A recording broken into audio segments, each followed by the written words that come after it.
Today is the 9th of February, the 10th day of the lunar cycle. We've gathered here to make merry in the monastery, and it happens to be a time when the weather is hot. The surface of the earth in this area is very hot. There's wind. Different parts of the world have their different climates and microclimates. The climate here today is hot and windy, so that gives us a message, sends us a message that we should be all alert or careful to the possible dangers of fire, forest fire, bushfire. Reminds us to think about what we're doing in the place we're in, and to be alert and not to do anything that would create a negative impact. And this is part of our practice as Buddhists. We learn to look after our environment wherever we are. In this case, to look after the environment, make sure it doesn't get maybe burnt by a bushfire, by our carelessness. But wherever we are, we have to learn how to look after the environment. This is part of our practice. And when we come to the monastery as a place of practice, we come with a good intention, a good heart to practice generosity, do that which is skillful and beneficial for ourselves and others, because it gives rise to peace and happiness in our hearts and gives rise to benefit to others as well. And it's a place and a time to reflect on those who have helped us in particular. And the place of the practice of dana and generosity is very much at the centre of Buddhist practice. And when you reflect on that, you might reflect on those who have helped us in the past, what we call bupakari. And bupakari, the most important ones are probably your parents, because they give you life, bring you into the world, bring you up, educate you, look after you, keep you healthy. They've done many things for us, so it's a time when we practice generosity. It's also a time to think of those who have been generous and kind to us in the past, and maybe to set our hearts and minds on paying some of that back, giving something back to them, looking after them, and taking that responsibility seriously and being mindful of that responsibility to give back. Again, this is very much at the heart of Buddhist practice, learning to give up, to share, to be kind, and even to sacrifice. We have to sacrifice to practice the Dhamma. We have to give up some of our selfish desires, selfish interests. We have to sacrifice for others. And we sacrifice in many ways. We sacrifice on the level of virtue, learning to lead a virtuous life through our behaviour. Obviously means sacrificing and letting go of negative modes of behaviour, negative thoughts, speech, action. We have to sacrifice for society as a whole to progress and develop, because society requires the members of society to be considerate of each other, of the environment, of the hearts and minds of other people around us. We have to learn how to think of others, consider others as well as ourselves. And on the highest level, we have to sacrifice that which is dangerous internally, that which is dangerous to our minds, our hearts and minds. The negative, unskillful intentions and tendencies we may have, which bring us suffering, they have to be sacrificed through the practice. We have to learn how to let go, to give up these things. If we keep practicing in the right way, then this will lead to our own progress and development, meaning happiness. We'll experience more happiness.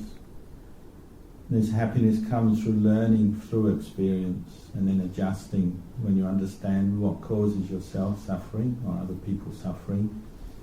when you really know that, you can adjust, change your habits, the ways of thinking, your actions for the better.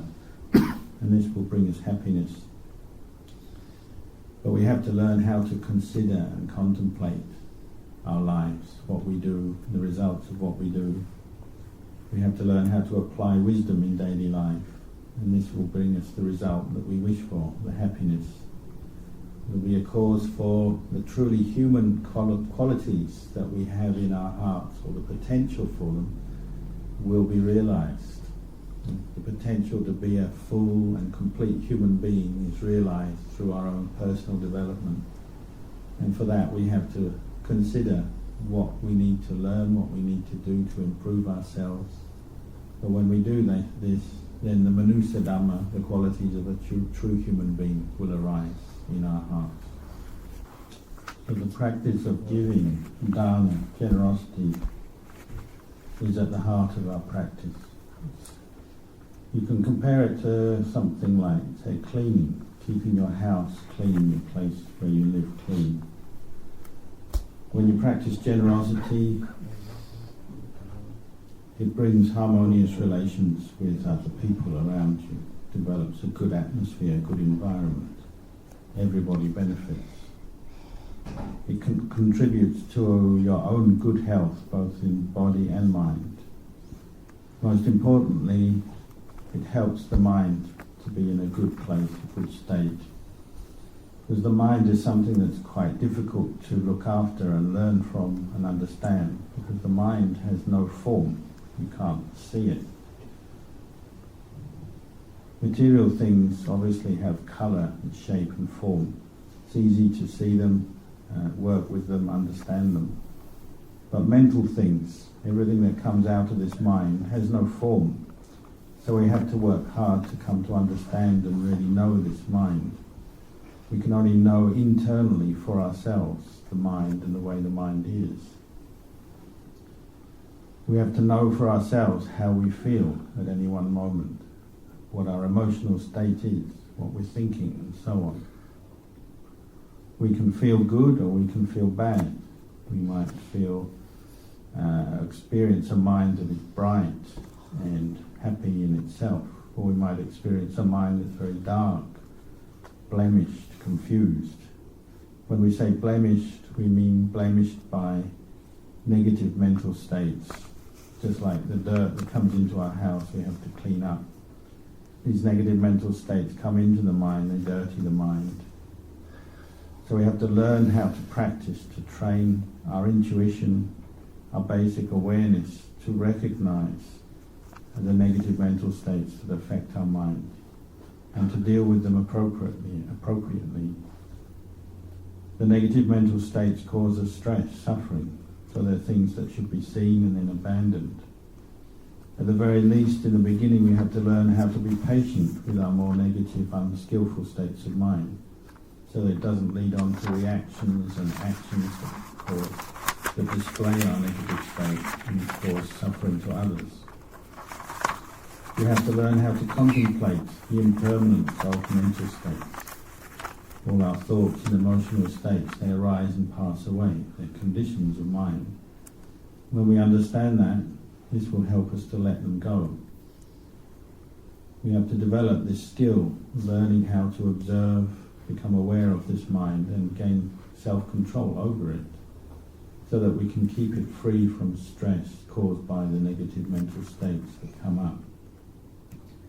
Just like fire can be something that can be used for great benefit, to burn things, and we can use it in different ways, but it can also be something that's very harmful when it gets out of control, as a great destructive force. So we learn how to control fire and harness it for our own benefit and use it. Similarly, our mind, we have to learn how to be aware of both the benefits and the potential of this mind, but also to be careful that it doesn't become out of control and cause us suffering and other people suffering. We have to develop mindful awareness to look after this mind, present moment awareness, so that we can see where stress arises abandon the cause of that stress from our mind, or even prevent the negative states that cause us stress and suffering from arising. We have to really learn how to look after our mind so that we don't cause harm to ourselves or others. We learn to watch over the mind, to observe, and when we see negative mental states arising, by establishing awareness, we can allow them to fade from the mind without clinging onto them or building them up into anything special. All mental states are what we call sankhara. They're conditions, and they're all impermanent. So it's another practice of sacrifice, that we sacrifice or give them up from our mind. That which causes us stress, these negative mental states, we identify them, learn what they are, and then sacrifice them, give them up from the mind, let them go. Then the mind can be free and happy. If we let go of that which is harmful and maintain and develop that which is beneficial and useful, this will keep the mind in a very good space. It will be protected and free from danger. If we understand how to do this, then we can say we understand how to practice. We know what should be done, what's appropriate to do in every situation, and we know what should be abandoned and given up in every situation. This is the skill of a practitioner. We know the difference between skillful mental states which should be developed and unskillful mental states which should be given up. This is what the maturity of the practice brings. Changes the mind from being more like a child that is just caught into its emotional reactions all the time, into the mind of a mature practitioner who has self-control and knows how to consider and learn from their own experience. So sacrifice in this way is a virtue. It's a good quality that we must develop, something we use all the time in the practice. It's really the practice of what we call heedfulness, apamada. The Buddha said heedfulness leads us to the deathless, to the good, to the Dhamma that doesn't die. Whereas heedlessness, carelessness, leads to death. Pamado machu patang. It's the same as death. When we're careless, heedless in our life, you might as well say at that time our mind has died from the good and it's like we're a dead person. Even though our body is alive, it's as if the mind has died because we're careless. So as time passes, we should reflect that we should use time to practice. We should develop our mindfulness and wisdom to bring us to the point of release, the vimutti dhamma, release from suffering and stress. So please dedicate yourself and intend yourself to be a responsible practitioner, developing yourself in a good way, a right way, to develop that which is truly good and beautiful for a human being.